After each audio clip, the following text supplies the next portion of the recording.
ఏయ్!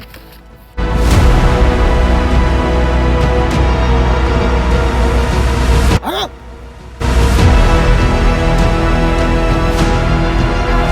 ఏయ్! నువ్వు చెప్పే నిజామే కావచ్చు, కానీ నేను చెప్పే నమ్ముతారు ఈ జనాలు. ఎందుకంటే నేను ఎప్పుడు అబద్ధాలు చెప్తుంటాను. నిజం చెప్పే వాళ్ళని ఈ లోకం అవమానిస్తుంది, అబద్ధాలు చెప్పే వాళ్ళని గుడ్డిగా నమ్ముతుంది. ఈ ఆటలో నిజం గెలవదు. ఎవరు నమ్మించగలరో వాళ్ళే గెలుస్తారు.